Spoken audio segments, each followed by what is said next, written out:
désenclavement ñun bu 8h jotee incha allah dinañ dellu si waat ci ñaareelu pàcc bi à tout à l'heure. diwaan ci Sénégal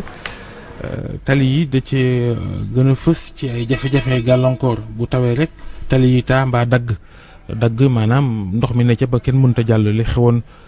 keroog aljuma ci autoroute bi bala ngaa yegg Padoua ca fa tolloog école Mariama Niass ñu bëri jàpp nañ ni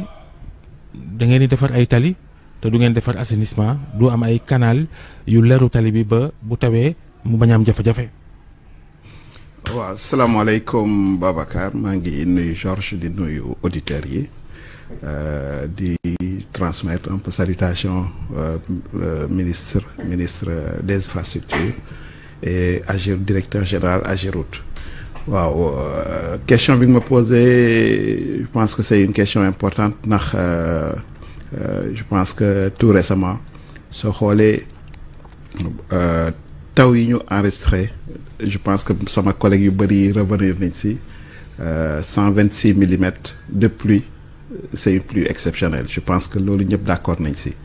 te ku wax pluie exceptionnelle nag da nga naan effectivement ay contraintes ak ay dégâts yoo xam ne mën na ko causer circulation bi mais damay revenir rek un peu si volet bi nga xam ne Ageroute mi ngi koy def si wàllu assainissement je pense que c'est important tey ñu mën koo rappeler même si su fekkee au niveau de l'État am na structure dédiée bi nga xam ne muy ONAS bi nga xam ne moo gérer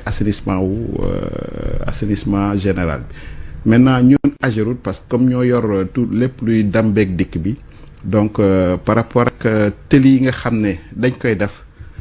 soo xoolee tëli yu mag yëpp am na assainissement damay jël rek projet yu mag yi nga xam ne jot nañ ko réaliser Dakar pour rester un peu dans le cadre de Dakar muy VDN muy corniche muy autoroute mais également BRT bi nga xam ne actuellement mi ngi en cours nga xam ne tey jël nañ ci pàcc bu rëy boo xam ne. corniche ban sëñ Senghor bu amoon ji aljuma. waaw parfaitement corniche bi ñi ko xam-xam nañ ne depuis ñu ngi ko tabax en 2008 depuis 2008 ba tey c'est l'une des routes yi nga xam ne. maanaam defaraat gi. waaw defaraat gi. parce que dañ ko yaataloon dans le cadre des travaux de OCI defar ay ouvrages de dernière génération muy trémi yi nga xam ne mooy passage train yi nga xam ne tey su tawee su trafic bi bëree intersection yi dañ ko limité mais boole si un système d'assainissement tey corniche bi de bout en bout lépp am système d'assainissement boo xam ne dañ ko yóbbu si géej gi et de manière gravitaire à part tunnel bi nga xam ne moom moo am bassin moom moo am station de pompage maintenant nag comme je dis taw bi moom am na niveau bu ndox bi di yegg forcément il faut mu am temps de rétention la preuve tey ba mu tawee ba pare 2 heures de temps après muy corniche bi muy beaucoup d'axes routiers yoo xam ne tey ba mu tawee ba pare ndox amatu fa maintenant nag problème bu mag bi ñu am au niveau de Dakar mooy la zone de captage te zone de captage disons autoroute bi à hauteur de Mariama Niass comme ni nga ko waxee te foofu information yi nga xam ne nit ñi am nañ ko mooy que bassin de captage bi nga xam ne moo nekk au niveau de la zone de captage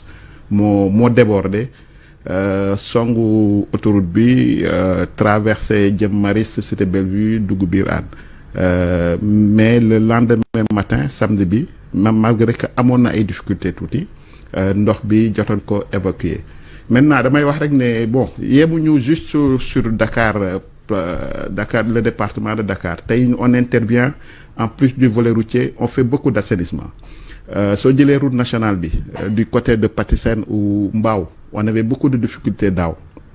tey def nañ fa système boo xam ne ñiy jaar foofu ren gis nañ ne am na amélioration nga dem cité Cyprès nga xam ne c'était l'une des zones boo xam ne su tawaan ñoom ñoo doon njëkk inondé ñu def fa benn système d'assainissement boo xam ne ñaari conduite lañ fa posé yóbbu ko ci forêt classée bi ba tey yàlla def na en tout cas taw yu njëkk yi amuñu difficulté foofu toujours au niveau de Rufisque Youssou Mbargane hôpital Youssou Mbargane nit ñi xamoon nañ difficulté yi population yi amoon foofu tey soo fa demee am na changement ak yeneen zone yoo xam ne aujourd'hui def nañ fa ay liggéey yu am solo yoo xam ne tey mooy permettre circulation bi di continuer di dem ak a ñëw. mais pourquoi ci wàllu pont yi gis nañ Philippe Maguilène Senghor buy taw oto tu faa jaar Kër Massar seen autopont bu bees bi seen pont bu bees bi naka noonu ba ndox mi di dem sax ci koñ yi nekk ci wet ga. waaw kooku aussi c'est bon nga wax ko parce que xam nga autopont yi soo xoolee nit ñi day programme bi Ageroute da ko concevoir parce que dañu cibler zones yi nga xam ne tey moo gënoon metti gënoon jafe en termes de circulation muy cité Kër Gorgui soo rombee cité Kër Gorgui Saint-Lazare après ñu dem Yoff ñu jël route nationale bi Technopole au niveau de cité Labat Fall ku fa xamoon xam ne y avait beaucoup de problèmes de circulation ñu ngi réaliser actuellement. affaire bi changé wul tellement de Babacar Senghor. non def nañ ay autopont waaye ba léegi sortie yi day buuse. ba léegi nit ñi dañuy am jafe-jafe taxaw lu yàgg di xaarante. am na ay amélioration yoo xam ne mën nañ ko apporter mais nag je pense li nga xam ne tey nit ñi gis nañ ko mooy que am na lu bëri lu mu apporter man Golf laa dëkk dama doon jël toujours autoroute à péage bi di génne au niveau de Technopole et foofu dama fa doon def minimum 30 minutes maintenant c'est 10 minutes maximum su bëree ba bëri donc foofu am na amélioration Kër Massar bi ñuy wax tey zone boobu ñi ko xam dëgg daawuñu fa circuler mais tey soo fa demee Kër Massar au niveau du rond-point y a une nette amélioration. li Georges di wax mooy. pont wu Kër Massar bu bees bi daa taw fees nit ñi mënuñoo jàll. waaw kooku aussi il faut me. ba tey ñu wax ci wàllu assainissement yi. waaw ba tey xam nga ñun dans notre conception aujourd'hui tëli bu bees bu ñu def rek def nañ ci assainissement maintenant pont yi comme je dis c'est des ouvrages et c'est des ouvrages yoo xam ne ouvrages yu bees lañ tey li mu taw. malgré li ñuy wax ne am na ndox au niveau de Kër Massar ak Yoff ñi fa jaaraat quelque temps après gis nañ ne ndox bi dem na fu ndox bi dem nag mooy ne am na un système d'assainissement maintenant day am un temps de rétention yooyu experts yëpp hydrauliciens yëpp d'accord mais bu dee Kër Massar ña fa dëkkee ñoom dañu jàpp ne ndox mi bu fay jóg itam day demaat cité enseignant. waaw xam nga Kër Massar moom ku ko xam-xam ne c'est une zone boo xam ne dafa mus a compliqué après nag mën nañ indexer un peu lii moo tax mais xam nga ku ñëw fekk tëli bi ni mu meloon nga ñëw def pont améliorer un peu le dispositif d'assainissement su tawee même su lu ndox bi tak au bout d'une heure de temps 2 heures de temps ndox bi yëpp dem kooku je pense que c'est une amélioration maintenant nag comme je dis c'est des ouvrages neufs xam nga muy pont wu Kër Massar muy pont wu Saint-Lazare ay ouvrage la yoo xam ne ñu ngi koy doog a quasiment ñu ngi koy doog a ubbi suñ ko ubbee nag même ñun en tant qu'ingénieur dañu am temps d'observation ku defar dara di nga jël temps xool lan moo baax ak lan moo marché wul pour mën a apporter des améliorations mais l'objectif de ces ouvrages là mooy que quand même améliorer la mobilité urbaine au niveau de Dakar et je pense que aujourd'hui pont yooyu ñu ngi contribuer grandement à ça. est-ce que tey boo leen di concept xalaat ci ouvrage yooyu est-ce que da ngeen ciy boole ñëpp ñi nga xamante ne war nañ cee bokk par exemple ONAS ak ñeneen. waaw kooku moom dans tous nos projets que ce soit pont que ce soit route day am une concertation déjà au début au niveau de l'Ageroute rek damay wax ne tey on est quand même au moins une centaine d'ingénieurs yoo xam ne de profils différents man je suis géotechnicien am na ñeneen ñoo xam ne génie civil pur la ñu def am ñoo xam ne hydraulique am ñoo xam ne topographie la ñu def donc déjà au niveau de interne am nañ les profils yoo xam ne permettre nañu tey ñu mën a càmm en tout cas jàngat li nga xam ne moom la ñu bëgg taxi loolu nag dañuy recruter aussi ay bureau d'études yoo xam ne ñooy def études yi recruter ay bureau de contrôle yuy suivre les travaux et ensuite l'entreprise mais malgré tout ça toujours dans les projets urbains Dakar on comprend que la difficulté de Dakar c'est les réseaux donc toujours dans les grands projets dañuy constituer un réseau benn réseau boo xam ne dañuy dajale concessionnaire yëpp ñi nga xam ne ñooy tourner que ce soit ONAS Senelec Sonatel waxtaan ak ñoom xool ak ñoom qu'est-ce qu'il faut pour que ëllëg su tali bi pare en termes d'assainissement mu mën a jaar yoon mais également réseau yi parce que contrainte mais safaan gi lañ gis ci ni yëf yi demee député yi nga xam ne ñooy jeexal ni amoon nañ benn mission bu ñu tuddee mission d'information ci wàllu mbënd mi ci seen i gëstu feeñal nañ ni wàllu assainissement naam ONAS lañ ko dénk par définition waaye dafa bëri ay bànqaasu nguur gi yoo xam ne ñëpp dañuy def assainissement Ageroute nga xam ni talee ko tax a jóg day def assainissement ONAS def assainissement ñeneen ñi def assainissement te du ngeen faral di déggoo ba seen liggéey léeg-léeg juwaatloo jaxasoo gën a yokk problème yi manque de coordination ci yéen ñiy def assainissement ñëpp. waaw kooku moom juste rappeler que mission parlementaire bi ngay wax effectivement ñun Ageroute on a été audité ci cadre boobu par rapport ak li nga xam ne apporté nañ ko en termes d'assainissement sur au niveau de Dakar et au niveau même du Sénégal mais damay wax ne rek effectivement bëri na ay structure état yoo xam ne tey ñooy def assainissement Ageroute ku ne tali forcément da nga naan ànd naak assainissement mais c'est de l'assainissement routier la ñuy def même si ONAS mooy gérer peut-être assainissement général bi mais damay wax rek ne au niveau du ministère de l'eau et de l'assainissement il y a une bonne coordination qui se fait pour la gestion de l'hivernage direction de la gestion et de la prévention des inondations chaque année dañuy regrouper acteurs yëpp yiy tourner autour de l'assainissement muy Ageroute muy APIX muy ADM muy yeneen structures yi nga xam ne tey ñi ngi def de l'assainissement de manière concertée c'est vrai que zone d'intervention yi mën na bañ a bokk mais il y a une bonne coordination qui se fait la preuve à chaque fois que mu am difficulté sur telle ou telle zone xam nañ ban acteur lañ interpellé tey soo ne Kër Massar ADM est en train de faire un travail extraordinaire là-bas nga dem Pikine APIX mi ngi fay intervenir nga ñëw au niveau du volet routier BRT bi Ageroute ak CETUD ñu ngi siy liggéey mais loolu yëpp il y a une coordination qui se fait au niveau quand même du ministère de l'eau et de l'assainissement. On sait que am na ay réseau classé réseau routier classé réseau routier non classé mais chaque fois yéen la ñuy joxuñ baaraamu tuuma je prends juste l'exemple de la Médina yoon yi toj nañ ko waaye ba léegi ça fait des mois. kenn defaraatu ko yéen la wala mairie bi la. waaw mais Médina le problème mooy que ONAS moo fa am un projet de renouvellement de ses collecteurs xam nga ñi xam Médina yëpp xam nañ ne réseau assainissement bi fa nekkoon depuis des années dafa yàgg te adapté tout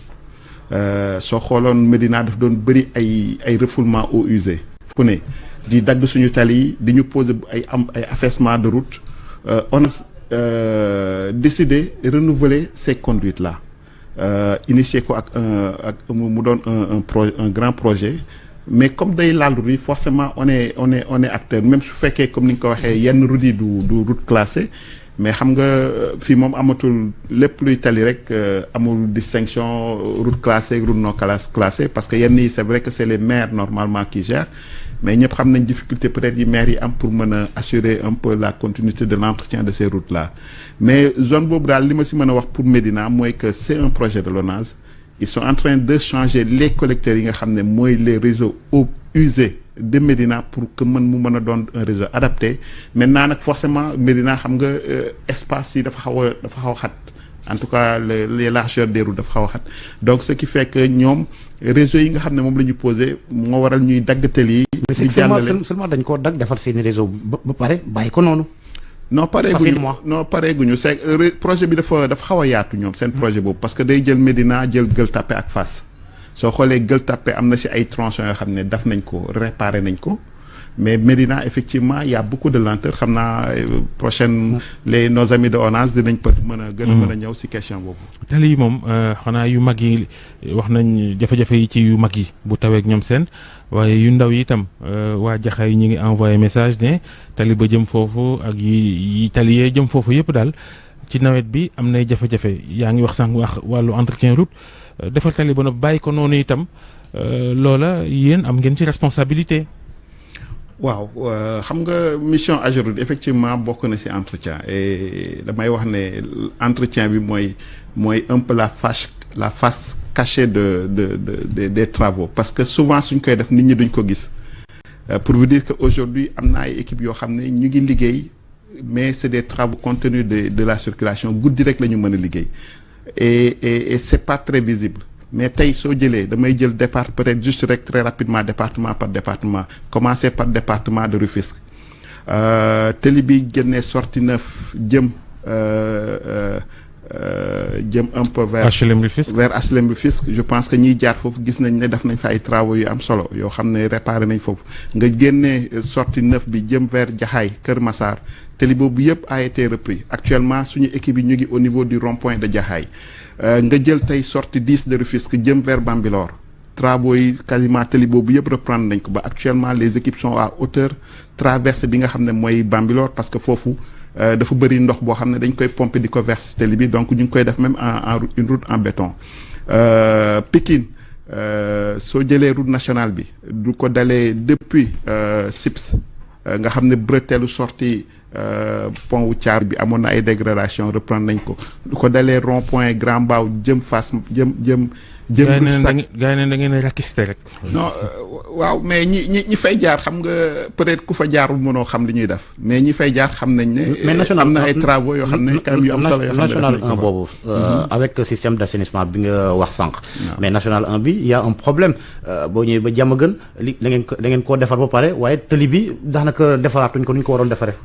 waaw foofu en fait y a deux choses xam nga soo xoolee foofu daaw on a eu beaucoup de problèmes là-bas parce que bassin yi nekkoon ci ginnaaw Diamaguène moo amoon problème débordé ba national bi coupé woon pendant 2 jours ñu nag APIX ñu décidé def des travaux là-dessus defoon un grand émissaire c'est-à-dire benn canot bu mag boo xam ne tey moo jógee depuis bassin yooyu dem vers géej et il fallait quand même ñu daggatali route nationale bi première traversée nga xam ne moo nekkoon à hauteur de Diamaguène boobu def nañ ko ak APIX ba tëj ko mu des deuxième traversée bi nga xam ne moo nekk à côté de la station de kilomètre 14 boobu effectivement dañ ko dagg mu amoon nag quelques problèmes xam nga zone boobu aussi day bëri réseau concessionnaire je pense que y a Sonatel qui est là-bas ak am na beneen concessionnaire aussi boo xam ne moo xaw a poser quelques difficultés moo tax effectivement raccordement bi defuñu ko mais équipe yi ñu ngi foofu pour que à chaque fois rek ñu mën ko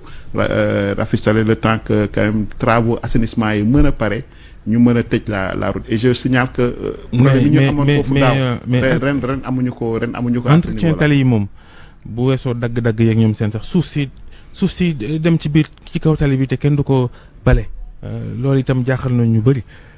te moo ne am na fond bu ñu tuddee FERA looloo ko tax a jóg yéen waa AGEROUTE ngeen ci war ci intervenir xaalis moo amul wala dara lu tax suuf si moom mënu leen ko bale. waaw kooku aussi bokk na ci pàcc yoo xam ne quand même AGEROUTE mi ngi siy bay waaram mooy que soo xoolee sur tous les grands axes di ngeen gis ay xale yoo xam ne sol ay gilet Vicas AGEROUTE di balayer tali bi tous les matins axes yu mag yi en tout cas yoo xam ne parce que on a recruté dans le cadre de ce programme 300 bonhommes qui ñuy wër Dakar en tout cas sur les grands axes di def le désensablement parce que xam nañ ne désensablement bi day contribuer à améliorer l'assainissement.